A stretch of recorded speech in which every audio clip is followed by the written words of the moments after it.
ഉത്തർപ്രദേശിൽ നടക്കുന്ന മഹാകുംഭമേളയിൽ പങ്കെടുക്കാനെത്തിയ ഹിന്ദുത്വ സന്യാസിമാരുടെ സംഘം അഖണ്ഡ ഹിന്ദു രാഷ്ട്രത്തിൻ്റെ ഭരണഘടന തയ്യാറാക്കി.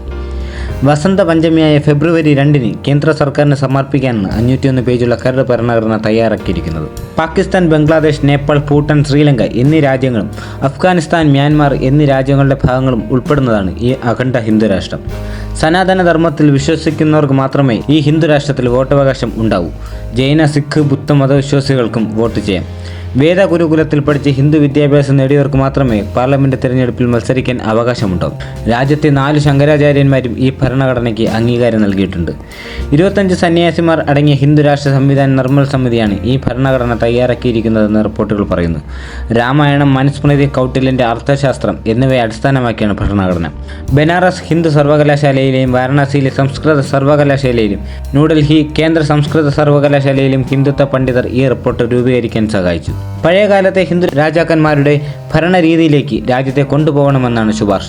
രാജ്യത്തിനെതിരായി പ്രവർത്തിക്കുന്നവർക്ക് കടുത്ത ശിക്ഷ നൽകുന്ന വ്യവസ്ഥകൾ കൊണ്ടുവരണമെന്നും 2035 ഇന്ത്യയെ ഹിന്ദു രാഷ്ട്രമാക്കുമെന്നും സമിതി അംഗമായ വാരണാസിയിലെ ശാംഭവി പീഠത്തിലെ സ്വാമി ആനന്ദ് സ്വരൂപ് പറഞ്ഞു. വസുദൈവ കുടുംബകം, സർവേ ഭവന്തു സുഖിനാൽ എന്നീ തത്വങ്ങൾ സ്ഥാപിതമായ ഒരു റിപ്പബ്ലിക്കായിരിക്കും നിർദ്ദിഷ്ട രാഷ്ട്രമെന്ന് സ്വാമി ആനന്ദ് സ്വരൂപ് പറഞ്ഞു. തിരഞ്ഞെടുപ്പുകൾ രാഷ്ട്രത്തിന്റെ നേതാവിനെ നിർണ്ണയിക്കുമെങ്കിലും എല്ലാ മതങ്ങൾക്കും രാജ്യത്ത് ജീവിക്കാനുള്ള അവകാശമുണ്ടായിരിക്കുമെന്നും ഭരണഘടന ഉറപ്പു നൽകുന്നു.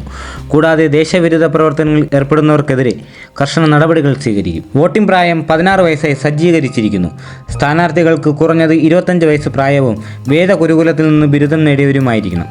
മണ്ഡലം ഫണ്ടിംഗ്, ഗതാഗതം, സുരക്ഷ തുടങ്ങിയ അടിസ്ഥാന അലവൻസുകൾ മാത്രമേ ധർമ്മ എംപിമാർക്ക് ലഭിക്കൂ. അവർ പതിവായി പുരോഗതി റിപ്പോർട്ടുകൾ സമർപ്പിക്കേണ്ടതുണ്ട്.